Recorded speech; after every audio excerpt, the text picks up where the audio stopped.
Hello, ladies and gentlemen. My name is Carl. So it seems like every other week, the kiddos of Generation Z seem to come out with new slang terms that quite frankly confuse the rest of us older generations. So the goal today is to learn how to speak some of that Gen Z lingo. And joining me today on how to translate some phrases is our favorite spokesperson for the Gen Z kids, my cousin Brock. Say hello, Brock.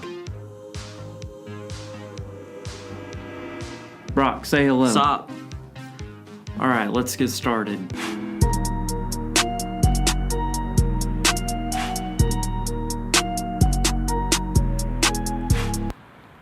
You guys have the Wi-Fi password? Alright, Brock, we're gonna start with some simple ones. Yeah. Okay. Hello, how are you? Saw. Friends, Fam. family. Fam jam. It was a fun event. The fest was lit. Okay, Oh, I'm about to leave. I'm finna dipset. Those are some neat shoes. Them kicks are drippin'. I would be glad to help. Bet. My favorite team lost. Dudes took an L. My favorite team lost very bad. Dudes got clapped. He seems upset. He little mad. He seems very upset. He big mad. I like this music. That's a bop. I'm not lying. No cap. I'm sorry that happened to you. Oof. That's an interesting statement. Weird flex, but okay. I'm not a fan of these appetizers. These apps are booty. I completely agree with that statement. Facts. I agree. Yeet yeet. Excuse me. Yeet. Wow, that's exciting news. Yeet. Congratulations on your baby boy. Yeet. What does yeet even mean? Yeet is yeet. That doesn't help. It's like when fam comes slipping in with their drippin' swag, jamming to some sick bop. And no cap, you know these facts are about to be litty fresh to death. You're like, oh. I'm not big mad at that bitty response. Yeet. I don't get it. Weird flex, but okay. I don't know.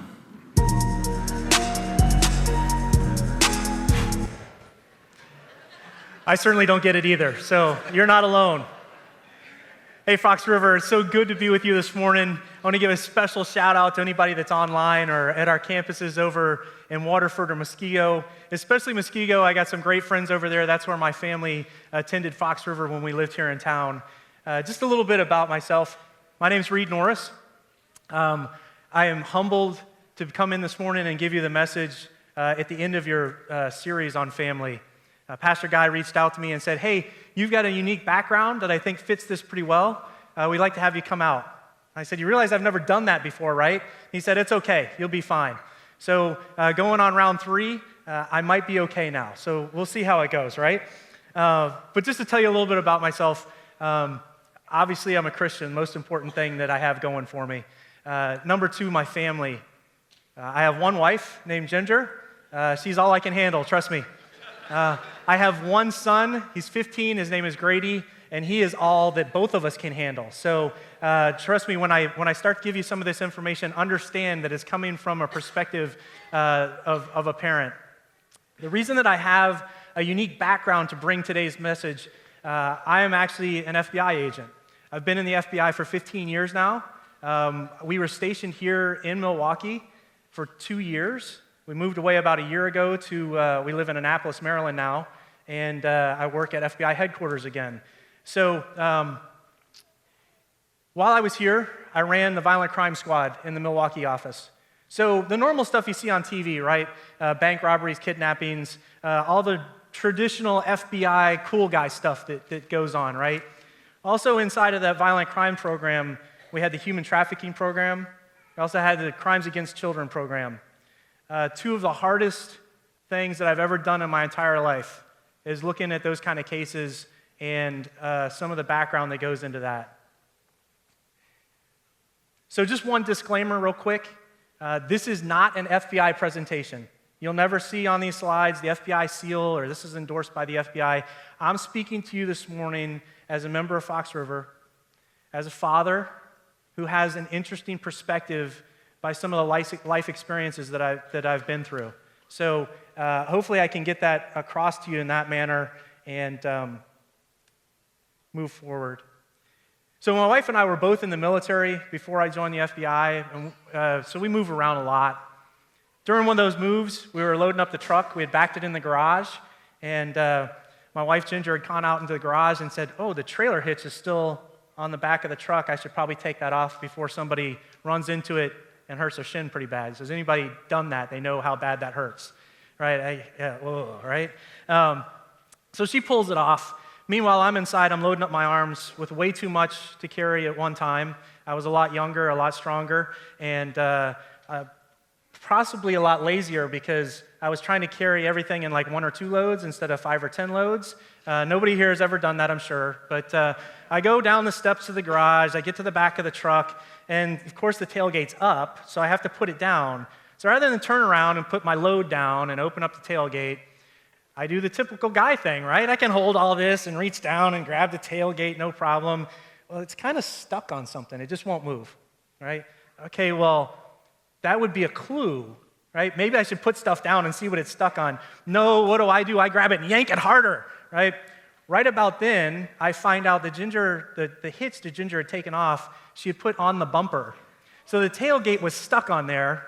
And when I yanked on it, it pushed that trailer hitch off the bumper right on to my big toe. And of course, I had flip-flops on. Yeah, it was awful, right? So literally blood is squirting out of my toe. I mean, it was gross. Sorry, we haven't had lunch yet, but it was bad, right? Like we thought maybe broken bad. So she takes me in the house. This is where the story gets good, for me anyway. Puts me in the recliner, puts ice on my foot, and loads the rest of the truck without me. So I'll take that, right? But anyway, I tell you that story this morning because the title of my message is Hidden Dangers, right? That trailer hitch in that particular moment was a hidden danger. I didn't see it coming. It hit me out of nowhere. There are lots of things out in life that we have to be concerned about. Lots of things we get signs for, right? Today's a perfect example. It's raining outside. Get the slippery when wet. You might want to pay attention to that going around a curve. It could be a bad day for you otherwise. If the bridge is out, I hope that you would stop and not continue to drive over the cliff, right? Pretty obvious kind of signs. If I see biohazard, I'm not going anywhere near it. Not my thing. I don't need any strange, diseases or sicknesses. So what we have to be careful of, though, are the ones that don't hit us in the face like that. You don't see those signs come in. So we take a look at 1 Peter 5:8. I kind of looked at, how can I relate this back to the Bible? And Peter says, be alert and of sober mind. Your enemy, the devil, prowls around like a roaring lion, looking for someone to devour, right? To literally consume. So Peter's addressing the leadership in the church at this time. And he's basically giving them a warning, and the warning is about the enemy. And it's the same enemy today as it was back then. Back then, the threat that we have today was unimaginable to leaders in the church. And that's what I want to talk to you guys a little bit about. Some of the dangers that we have in technology and online, and the things that we can do as parents, as a church body, to protect our families. So, I know just about everybody out there has one of these in their pocket, right? Some people have multiples, right? I have to carry one for work. I have to carry one for personal stuff. And phones are great. I put a lot of this message together with my phones. I was able to pull up the Bible on this thing. I used the GPS to get here this morning. You can do a lot of great things with this. But there's a lot of danger behind these as well. There was a survey done recently. It said 46% of the people, almost half of the people that were surveyed, said that they would rather break a bone than break their phone. It seems hilarious, right? Like who? I would never say that. It seems ridiculous to me. But they've become so important in our lives that people just can't get away from these things, right? And I may focus on the phone, but let's spread that to technology as a whole, right? Blows me away, and I started trying to process that. How is that possible? And I said, okay, well, I get it. If you break your phone, you got to go to the cell phone store and get it replaced. So that's a hassle, right? Well, if you break your arm, you got to go to the emergency room and get that fixed. So that's a hassle. So that doesn't really work. These things are incredibly expensive, right? Okay, going to the doctor is incredibly expensive. So that doesn't make any sense either. The only thing I could come back to is that people are so attached to these, they can't imagine living without them, right? And again, there's some great things that come out of them, but there's also some very, very dangerous stuff. So I hope by the end of today's message that you could take your technology and you could surrender it to Jesus, right? And understand that there's some phenomenal things that are available online through apps, through technology, but there are also some very dangerous things that I'm going to point out. And you have to be aware of those as well. So, what are some of these issues that are affecting us? 95% of children have either phones or tablets, and most of them have no oversight whatsoever. That blows me away. I've talked to teachers who see it in their classrooms. I've seen it personally in law enforcement. It's our responsibility as the adults to take control of this stuff and understand what our kids are doing and protect them from the dangers out there.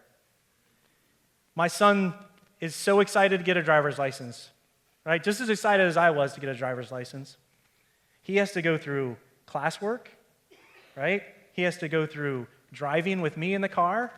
And then once he gets his license, he can't have other kids in the car with him for like 9 months. For his first 9 months of driving, no other kids in the car. What do we give the 6-year-old that we hand the phone? Absolutely nothing, right? It's up to you guys to be involved. And if you don't have kids, also important for you. We're all part of the church body. The beautiful thing about starting this message off with baby dedications, Pastor Guy mentioned it. It's the body that comes together to help the parents out, right? So if you have a special gift with technology and you can offer that up to your friends in church, by all means, please make that available to them. So if you get nothing else out of this message today, you'll hear me say this a few times, and it's because it's so important. Your life experience as an adult, far outweighs your kids' experience with tech. So the message I get a lot is, I don't know how to do that. And guess what? I don't know how to do it either, right? I'm an FBI agent. I investigate cases. I have technical experts that help me when a case comes across this.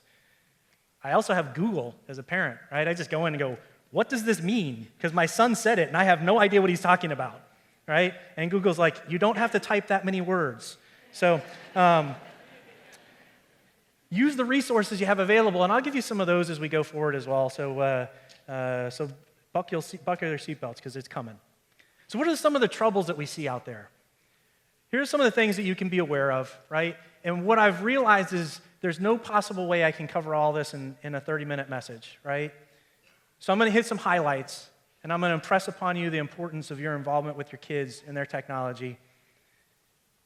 Just understand that if I was here for 3 days for a conference, all day long, every day for 3 days, I still couldn't give you all the details on all of this stuff. So I'm going to go over the high points, some stuff that struck me personally, especially while I was working right here in Milwaukee, and hopefully give you some tools to move forward and empower you to be involved in the technology that's inside of your families. The other piece that I can bring to this, I can tell you 100%, law enforcement is overwhelmed by this. If you're counting on the police and the FBI and all those other agencies to do it all, it's not going to happen. We'd have a whole lot less to do if the parents got in and stopped it before it got to our level. Be involved in your kids' stuff. And kids, don't push back on the parents, right? They love you. They're trying to help you. That's why God put them in your lives. It's an important thing. Remember, your life experience as adults far outweighs the technical experience of your kids.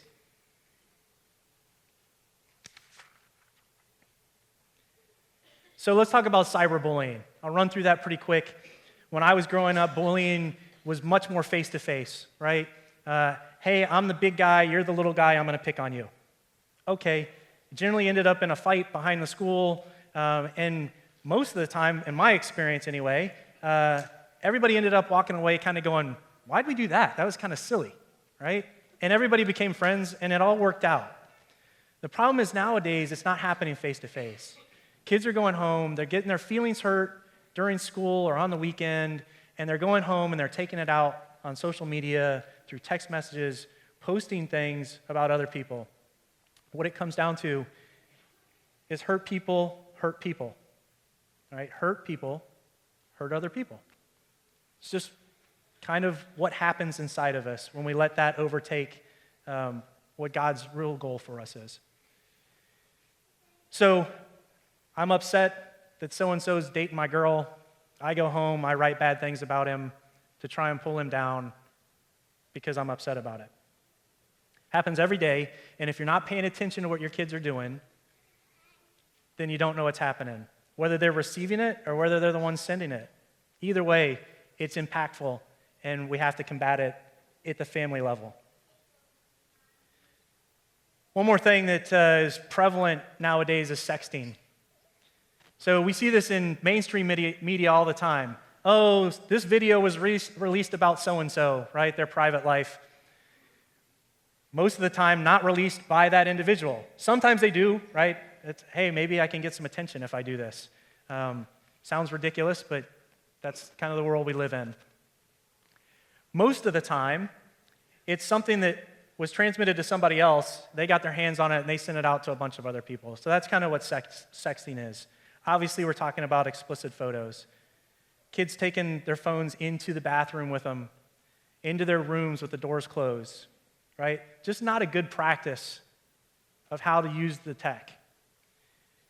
So the one thing I like to point out, and I'll kind of point myself this way because I know we have a bunch of the students over here. Water can be a great thing, right? I'm going to get a drink real quick.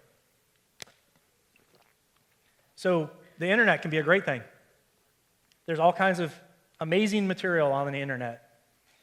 So if we say, well, this is kind of my information, and I'm going to just take it and pour it out onto the internet.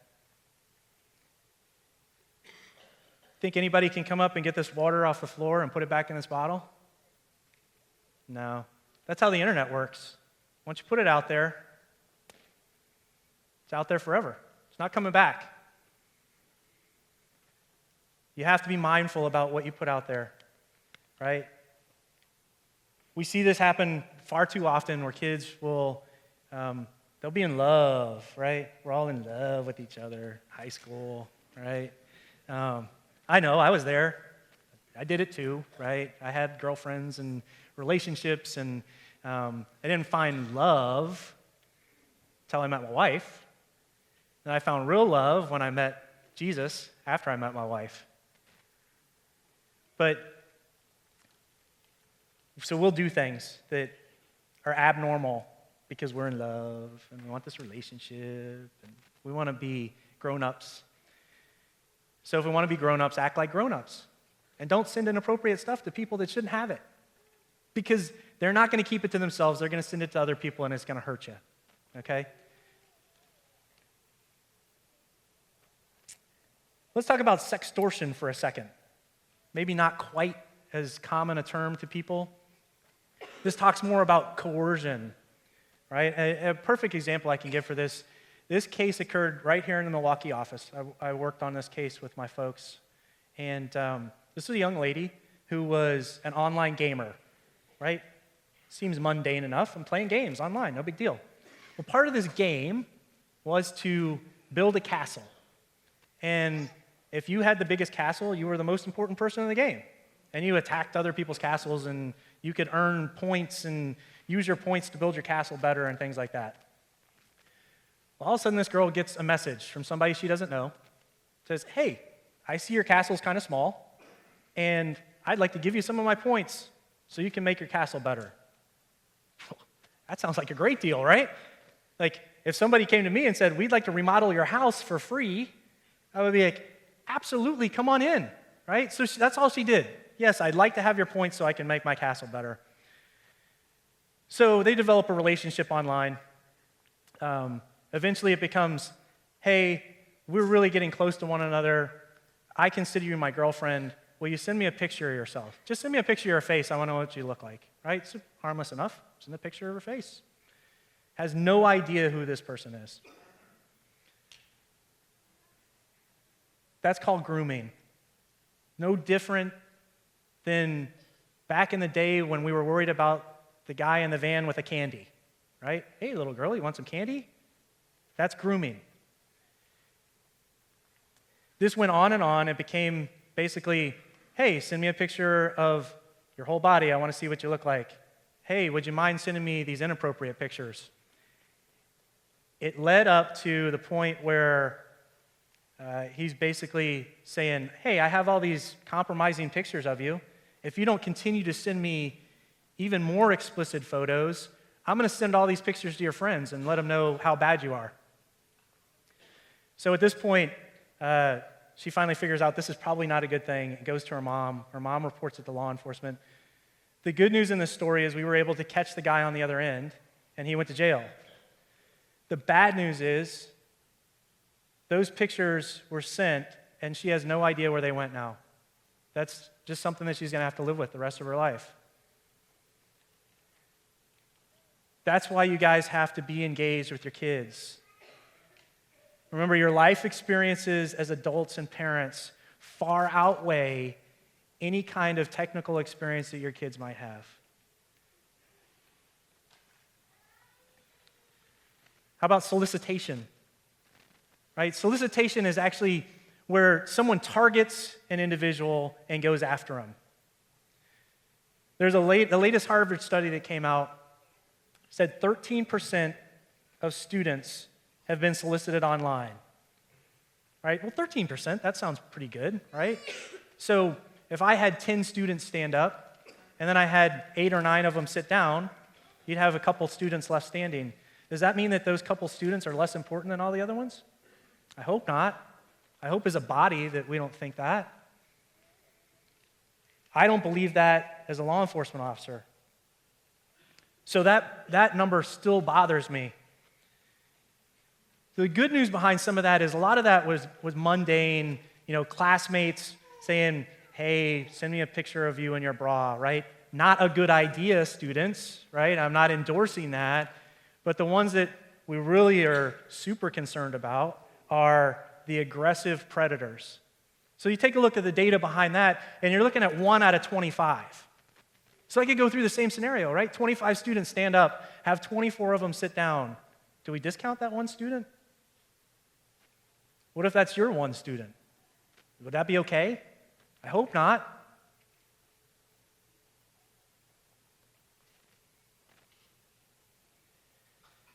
Social networking sites. This one's fun to talk about. I threw a few of them up there. You might recognize most of them. I have a Facebook account. I rarely post anything. I rarely talk. This is strange for me to get up here and talk for 30 minutes. My wife does most of the talking, but I do like to follow. We move around a lot, so I like to follow my friends from different places. And, it's the typical, oh, look, so-and-so's son got married.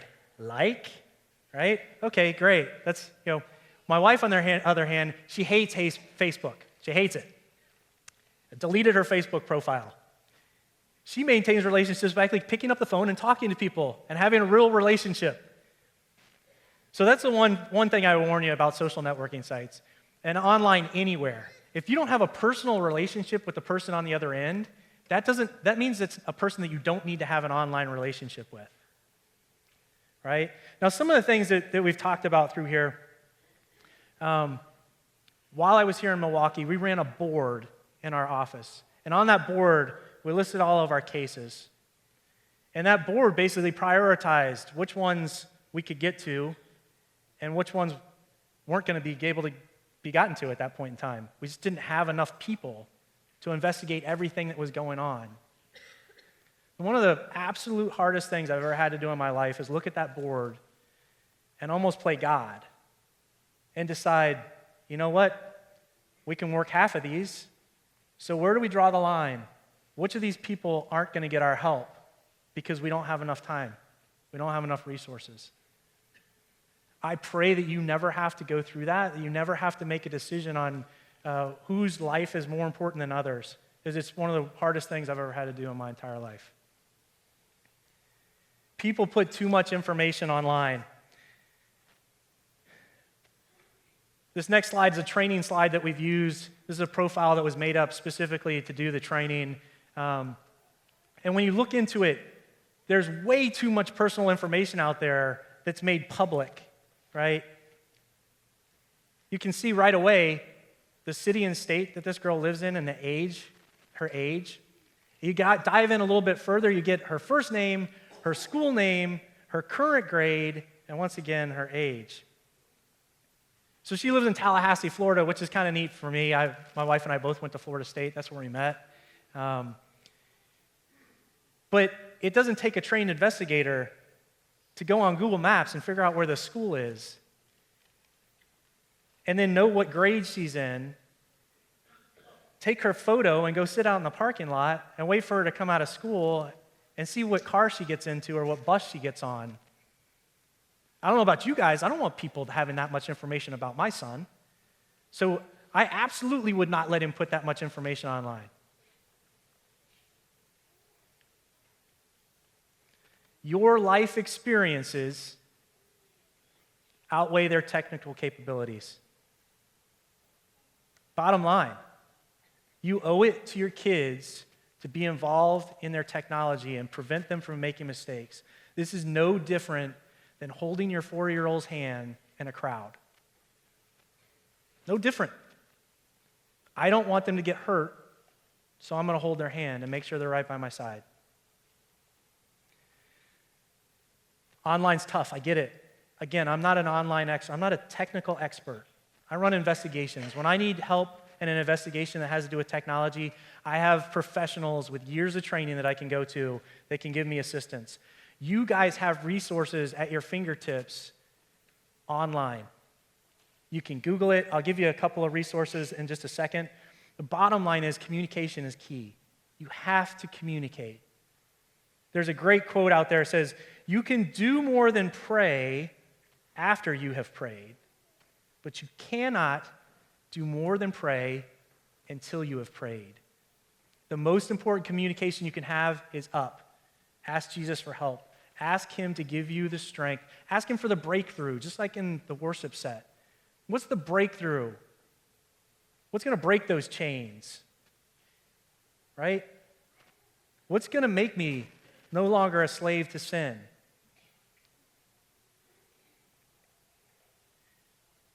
Not only talking up and praying with God, talk sideways, right? You have friends who have kids who are the same age. This is kind of how we congregate as Americans. As a society, we come together. Ask your friends, hey, what are your kids looking at online? Here's what my guys are doing.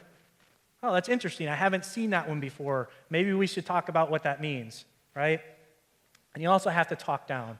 And I don't mean talk down to your kids, right? Don't treat them with disrespect. I mean communicate in a downward motion just like you do upwards towards Jesus. You have to talk with your kids. It has to become part of your family discussion. The unfortunate part about that, there was a survey just released. 33% of families have no conversation at all at the dinner table. None, zero. Right? Seems ridiculous until you take into account they're going to eat and then they're going to do this. That's crazy. Right? And I get it. Dinner may not be the right time for you. Right? We have very busy schedules, job schedules.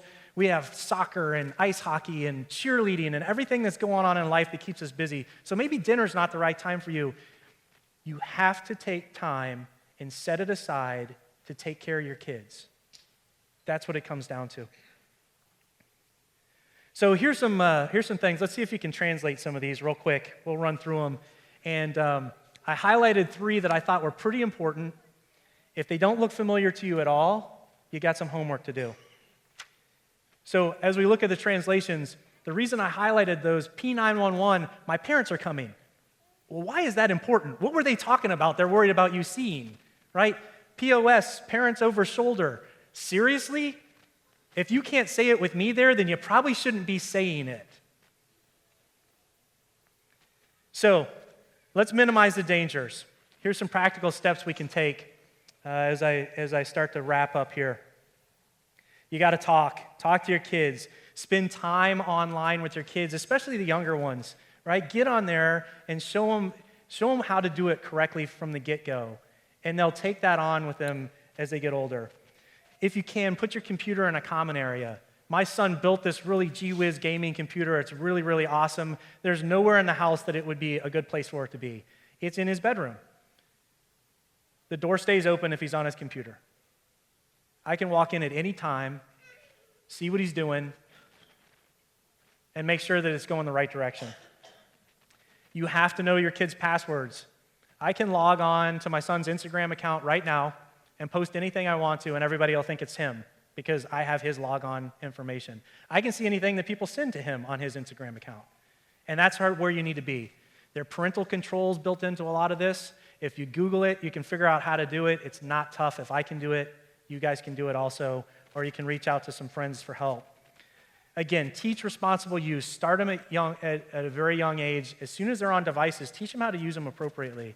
There's some great resources out there. One that I highly recommend from the National Center of Missing and Exploited Children.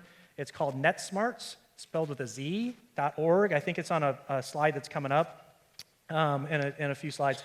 I took a lot of my information from this for this presentation. It's amazing. They have videos and like kid-appropriate stuff, elementary kids, high schoolers, what have you. So it's a great beginning. So what are some of the warning signs? Real quick, this is what you got to be looking for as parents. You have to be engaged, right? Your experience outweighs their experience with tech. Are they online? A lot. I mean, way more than they should be. Really late at night when they probably should be sleeping? That's a sign. Did you find porn on their device already? That's a sign, right? Are they getting phone calls from people that they don't know or numbers that you don't recognize? Are they getting gifts in the mail from people that you don't know? That's weird, right? I've seen it happen. If you see it happen, you should be disturbed. Something bad is happening. And are they withdrawn and depressed? Has something happened to them online that's causing them to be depressed? You got to engage your kids. So a couple of resources. National Center for Missing and Exploited Children, I mentioned that already. You can always call the police. You can contact the FBI. If you or anybody in your family receives child pornography, it's a crime. Report it to law enforcement, right? And then some other pieces here. You've got law enforcement as a background, but you've got to be the first line defense. You're with them every day. You need to be engaged in what they're doing. So what do we do with all this, right? This is overwhelming, and I get it. It's tough. It's hard for me, and I've got a background in this stuff. So I get it. Please don't be scared, right? I want you to be empowered when you walk out of here today. I want you to feel like, hey, this is something bad I got to be on the lookout for, just like anything else. When we take a look at Romans 5:20, it says, "But as people sinned more and more, God's wonderful grace became more abundant." So no matter what happens, God's got your back, right? Take advantage of that. Lean into God. So if you've already accepted Christ as your Savior, that's awesome. Thank God. That's the most important thing that you could do. Have you invited Jesus into your kitchen? That's tough, right? Life happens. Jesus isn't in my car when I'm commuting into DC a lot. I admit that, right? But you got to bring him into the communication with your kids. So if you haven't accepted Christ and you're feeling a tug at your heart this morning, I'd just like to give you an opportunity to accept him into your life this morning. So if we could all bow our heads and close our eyes. If you'd be so bold, if you feel that calling from God this morning, if you'd be so bold to lift your hand up and just say, hey, God, I need some help. I know I can't do this alone.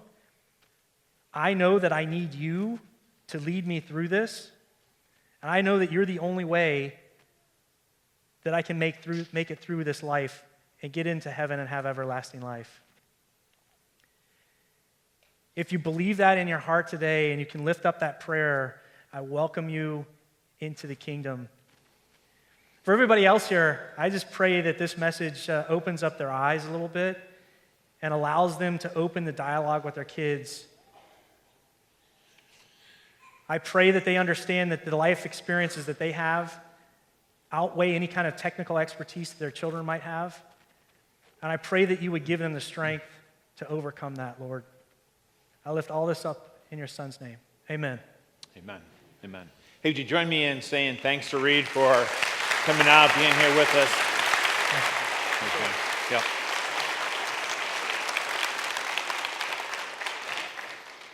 One of the things that Reid reminded me of, when it comes to our technology, it is now a part of our lives. I was talking to a teacher after the first service. She's a kindergarten teacher. And I said, hey, do any kids bring phones? She said, almost all the kids in kindergarten are bringing their phones with them to school. Parents want to be in touch. They want to know. I mean, again, it just goes both ways. It's not going away, but will we honor God with it? That was huge what he said, at whatever point we're at in life. The other word I thought was just so encouraging was that word to us as parents. Our kids may be smarter than we are when it comes to tech, but we know way more about life. Let's help them with what matters most. And as parents, as aunts and uncles and grandparents, again, everybody that's here, we can come together, we can pull together, and we can really help them. Next week, we're starting a brand new series. It's called Brainstorm. I honestly can't tell you how excited I am about what's coming. This is just a little teaser of it. Your brain needs a lot of energy to function, despite the fact that the average adult brain is only about 2% of your total body mass. Your brain has about 86 billion neurons that are interconnected. Have you ever noticed your brain runs differently when you haven't eaten? I've definitely noticed. In the cell, the electrical signal is converted to chemical signal. Chemicals selectively called neurotransmitters which allow